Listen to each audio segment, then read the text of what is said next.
What's going on, guys?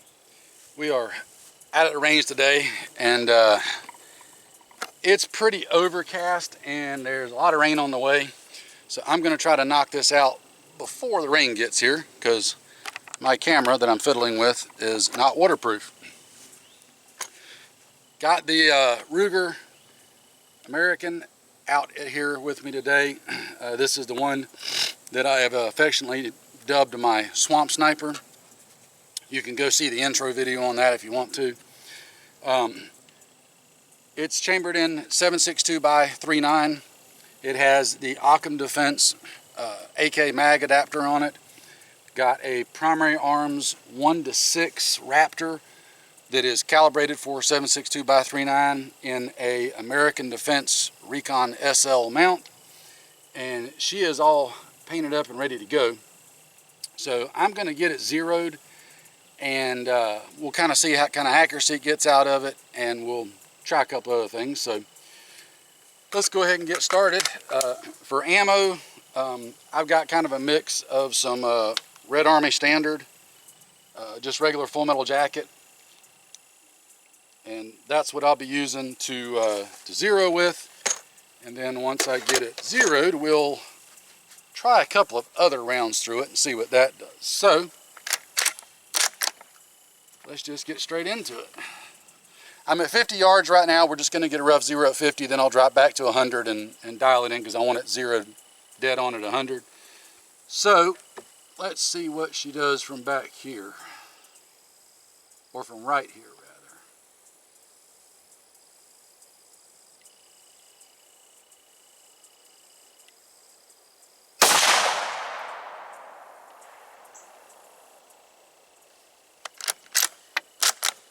Trying to see where that round hit at.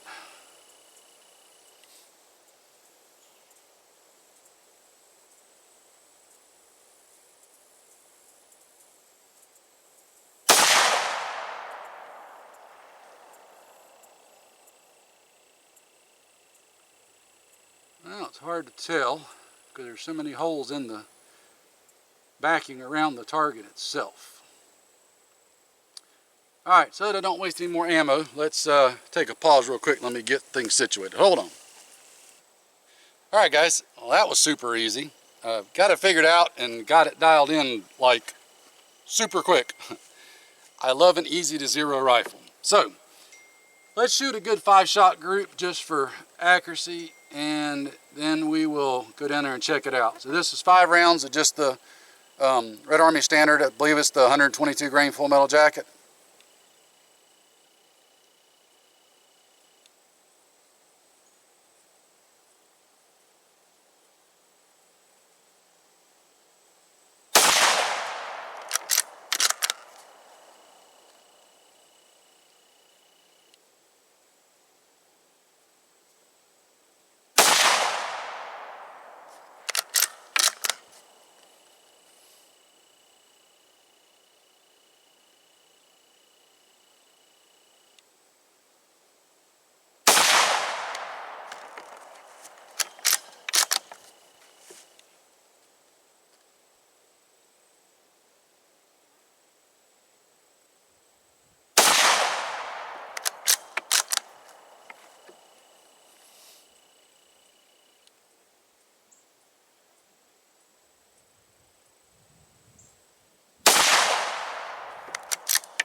Alright, let's go take a look at that group.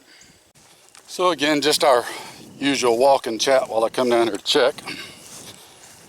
I'm not looking for quarter MOA accuracy out of this gun. Not to say it's not capable of it, it's just not what I'm looking for. If it does it, outstanding. If it doesn't, I'm not going to be disappointed because it's not where my expectations are at. I just want it to be reasonably accurate at given distances. So this was the 5-shot group that you just saw me shoot, and 1, 2, 3, 4, 5. Well, I can cover them all with my thumb, so you know. Again, we're only at 50, but you do the math. That's probably twice as good as what I need it to be. Or actually what I want it to be. So, let's play with a couple of other things, including going back to 100. Let's see what she does back at 100 if we need to fine tune it a little bit, just to make sure we got that zero on. So, stand by a second. Alright, so one of the other things I want to be able to do with this is to shoot it with the suppressor on. So, still at 50 yards. Let's put some rounds through it with the suppressor on it, see what happens. Again, it's kind of one of the big things I want to be able to do with this. There's likely going to be some point of aim, point impact shift. For those of you that don't know, with a suppressor, that's a given. I just want to see how much it is. That way I can decide if I just want to self-compensate or if I want to actually adjust the scope for it. So let's see what she does.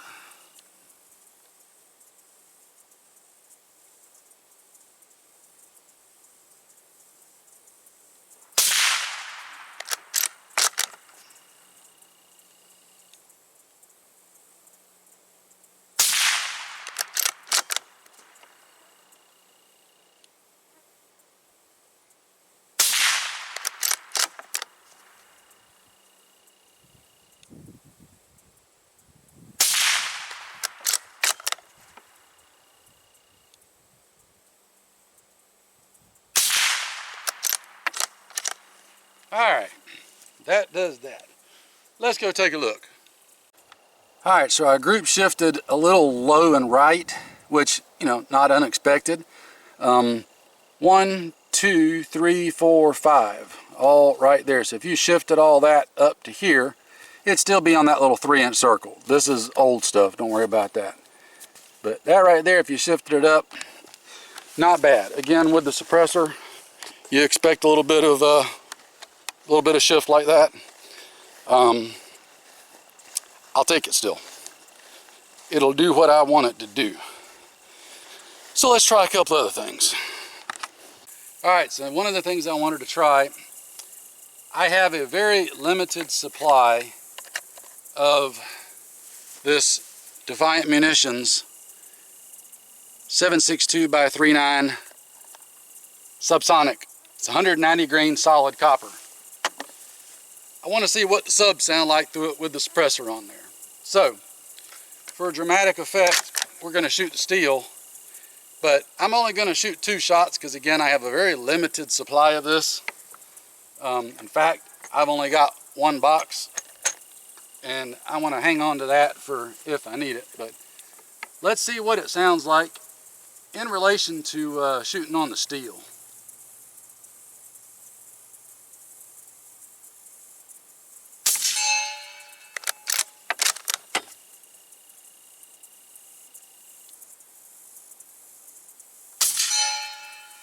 Yeah, that's pretty stupid. Stupid in a good way, though. Alright guys, we're back at 100, and as luck would have it, it's always something. It's super wet and muddy still back here, and I completely forgot my mat and all my stuff to get prone back here. So we're going to improvise, adapt, and overcome in such a manner as you see it. Alright, let's see what our groups look like from back here at 100. This is where I really want to dial it in good at. So, let's see what she does. Kind of awkward, but so is life. So is the real world.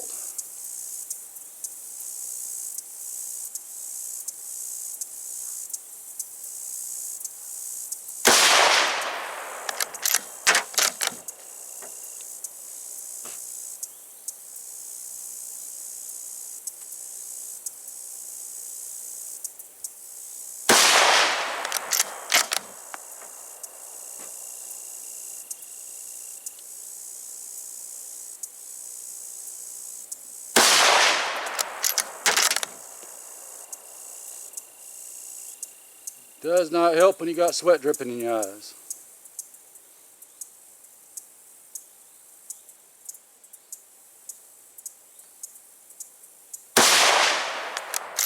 might have put a little extra English on that one. We'll see when we get down there.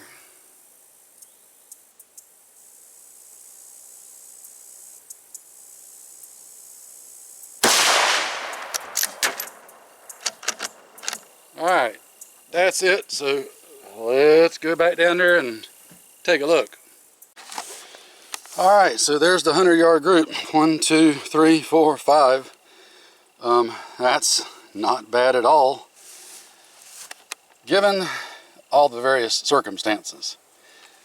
And those circumstances, for those of you that may be new, old timers, y'all heard the broken record before.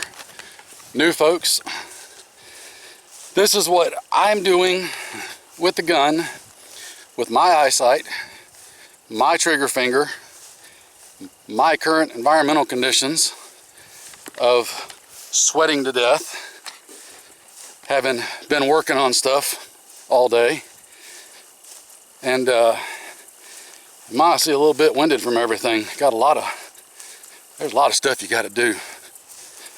So I'm just working this in, but that's real world. Real world, you might have to hike a few miles, get into position, take a shot.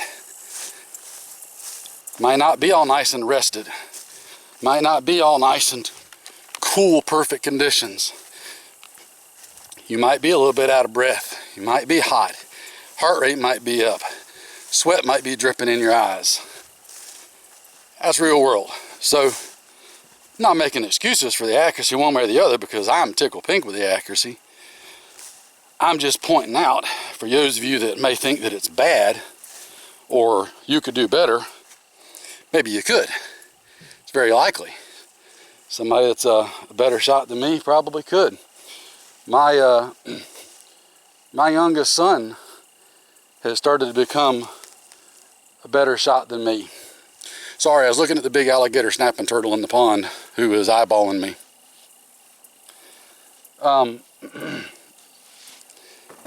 I'm perfectly okay with that.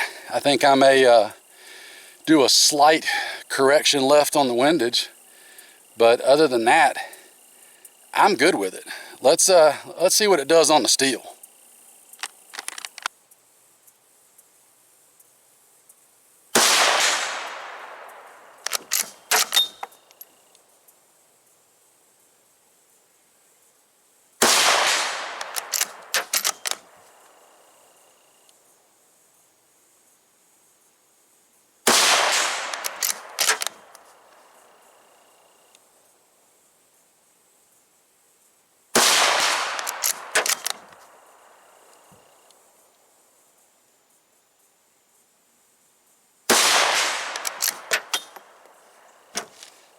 Well, she does the things at 100.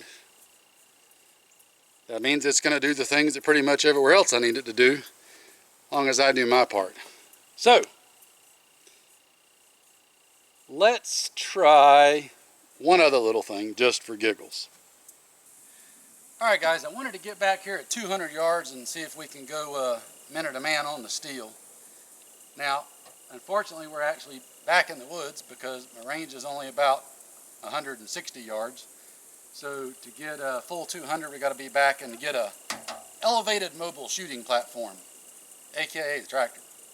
So we're going to see if we can be minute a man on the steel from 200.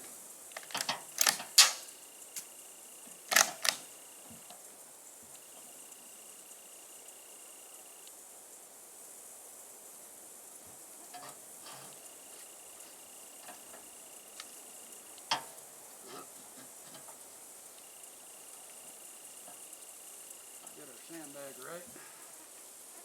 Alright, here we go.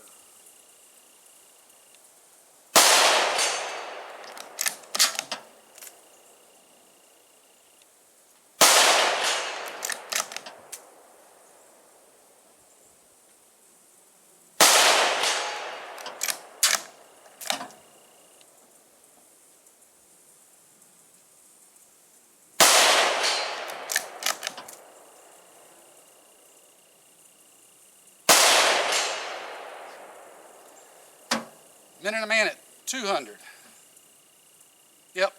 she does the job. That's just what I wanted it to do.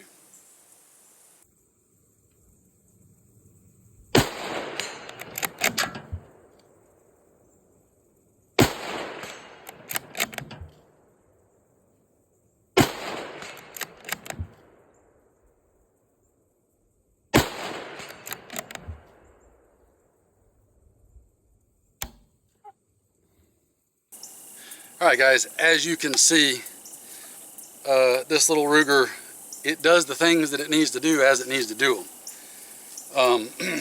For my purposes and what I want from this gun, it is meeting my expectations to a T.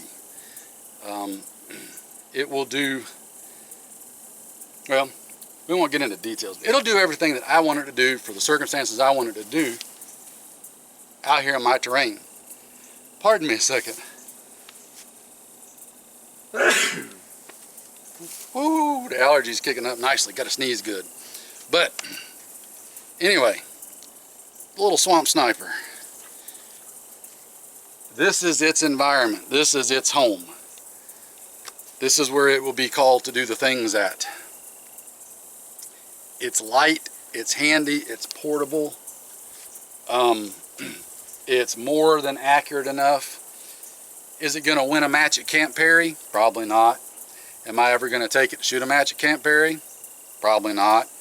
Do I care? Absolutely not. Does what I wanted to do.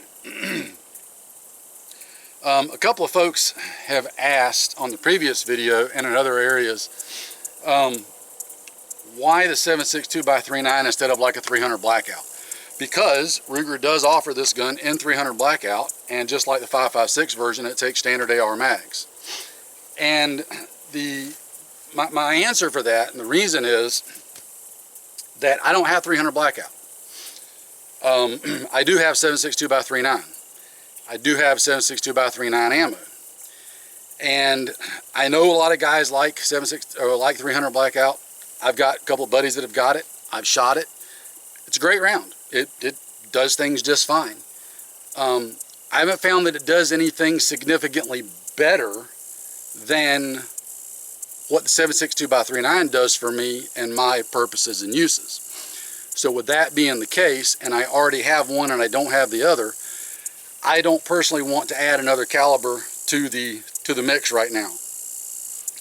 I'd rather stick with one that I've already got. Additionally, should rainy days and bad times come, 7.62x39 is probably the second most prolific caliber inside the continental United States, right behind 5.56, with third place probably going to 308. So the likelihood of being able to find 7.62x39 in bad times is probably significantly greater than being able to find 300 blackout. Again, those are just my reasons. You do you. If you've got your own reasons why you'd rather have the 300, get 300. End of the day, it ain't gonna make a difference. It's gonna matter what you can do with it. So, whichever one you want to go with, set it up, get out here, and do the things. If you don't practice using it, it ain't gonna do you no good. And by practice using it, I mean, yes, your marksmanship is important, but employing something like this, your fieldcraft is probably going to be equally, if not more important. So when I say get out and practice, that means get out and practice all the things, not just pulling the trigger and making it go bang. Got to do it all. All right, I'm going to go try to cool off and finish up a couple more chores. You guys stay safe, get out there and train and practice. Get ready. I'll catch y'all later.